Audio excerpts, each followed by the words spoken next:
Kita ke informasi lainnya, pemirsa. Merespon penetapan dirinya sebagai tersangka, Hasto Kristianto membela diri. Melalui video pernyataan yang dibuatnya, Hasto mengaku sadar akan risiko yang timbul karena pembelaannya itu.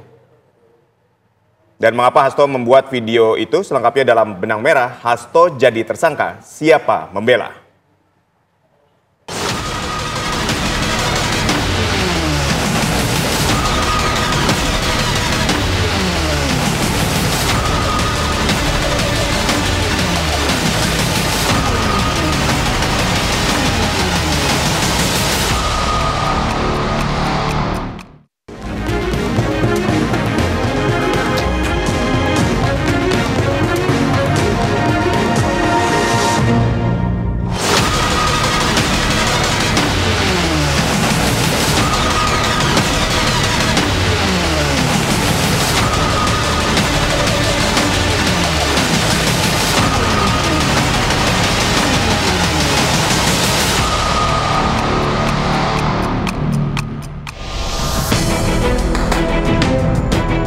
Sekjen PDI Perjuangan Hasto Kristianto tersudut usai Komisi Pemberantasan Korupsi menetapkannya sebagai tersangka.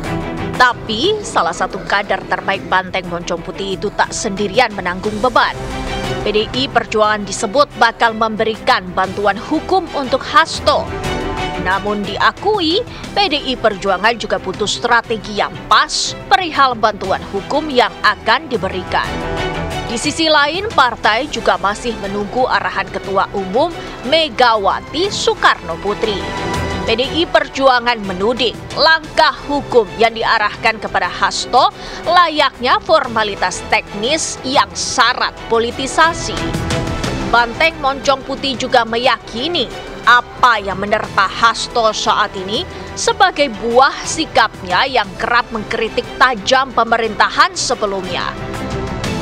Hasto disebut konsisten menolak praktik yang dipandang dapat merusak demokrasi dan konstitusi karena penyalahgunaan wewenang. Kalau kita cermati lagi, pemanggilan Sekjen DPP PD Perjuangan ini dimulai ketika beliau bersuara kritis terkait kontroversi di Mahkamah Konstitusi tahun 2023 akhir. Kemudian sempat terhenti, lalu muncul lagi saat selesai pemilu, hilang lagi. Kami menduga memang kasus ini lebih terlihat seperti teror terhadap Sekjen DPP PDI Perjuangan. Dan keseluruhan proses ini sangat kental aroma politisasi hukum dan kriminalisasi. Menunggu tim hukum terbentuk, Hasto mengambil langkah cepat membela dirinya sendiri. Hasto kemudian membuat video pernyataan yang mengibaratkan dirinya adalah pejuang demokrasi layaknya sang proklamator Soekarno yang setiap saat bisa mendapat perlakuan di luar perkiraannya. Saya sudah memahami berbagai resiko yang akan saya hadapi. Maka sebagai murid Bung Karno, saya mengikuti apa yang tertulis di dalam buku Cindy Adams ini. Inilah kitab perjuangan saya. Dan seluruh kader-kader PD Perjuangan sekarang memasuki tahap bab 9. Di mana Bung Karno ketika mendirikan PNI, prinsip yang dipegang adalah non-cooperation. Demi cita-cita Indonesia merdeka, demi rakyat berdaulat, bisa berserikat, berkumpul, dan menyampaikan pendapatnya, maka penjara pun adalah suatu jalan dan bagian dari pengorbanan terhadap cita-cita. Video pernyataan Hasto tersebut tentu saja disambut riuh rendah suara merdu maupun sumbang. Ada yang menganggap hal itu wajar saja, toh Hasto punya hak membela diri. Kita tentu menghormati keputusan KPK dalam menjalankan tugasnya apapun itu, termasuk dalam kasus ini menetapkan Pak Hasto sebagai tersangka. Karena itu merupakan salah satu dari tupoksi mereka. Di sisi lain kita juga harus menghormati hak-hak Pak Hasto untuk melakukan pembelaan diri, termasuk melakukan langkah-langkah hukum, termasuk membuat berbagai macam bantahan. Ya. Jadi yang namanya tuduhan dan yang namanya bantahan itu kan sama-sama harus dibuktikan. Ada prosedur-prosedur, ya, misalnya ada kesalahan dalam prosedur bisa lewat mekanisme pra-peradilan. Ada pembelaan substansi tentang pokok permasalahan bisa di sidang utamanya, sidang pokok perkaranya. Nah, itu saja ditempuh.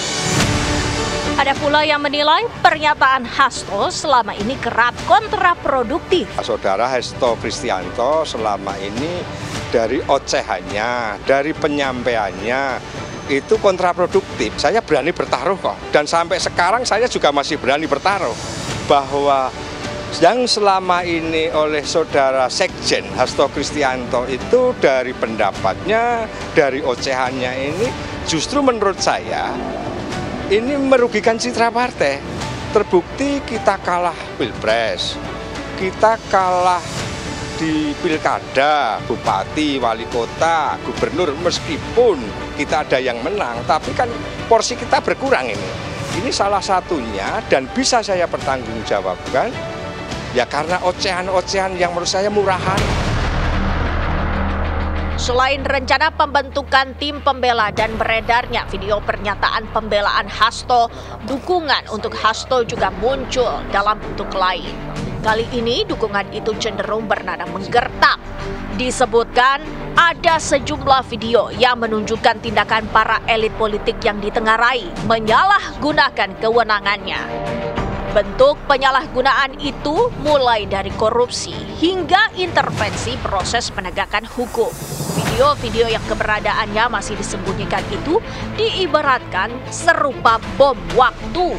Tentang Mas Hasto, nggak tahu ya, belajar pengalaman dari Pak Kusnadi yang tiba-tiba ada yang direbut apalah dari handphone atau buku catatan PDIP atau apapun.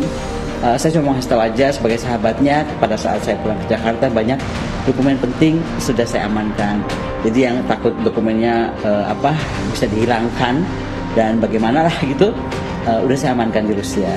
Jadi pada saat saya pulang ke Indonesia, saya dititipi beberapa dokumen penting dan sudah saya amankan dan saya sudah notariskan di Rusia ini. Ya bisa saja itu jadi bom waktu, kita lihat aja. Video-video yang disiapkan oleh Sekjen PDI Perjuangan oleh Mas Hasto Kristianto merupakan bentuk dari perlawanan karena Sekjen PDI Perjuangan itu dikriminalisasi mengatasnamakan kasus hukum. Padahal kalau kita bicara pada konteks hukum, ini kan soal penyuapan dari Harun Masiku kepada Wahyu Setiawan yang menurut putusan hukum yang sudah tetap ingkrah disebutkan bahwa dana yang diserahkan kepada Wahyu Setiawan itu dari Harun Masiku. Tidak ada nama Hasto Kristianto di situ. Hasto sadar kasus hukum yang menjeratnya bukan perkara sederhana. Hasto pun menegaskan dirinya bakal patuh terhadap hukum. Kini proses hukum ke depan akan membuktikan ucapan Hasto.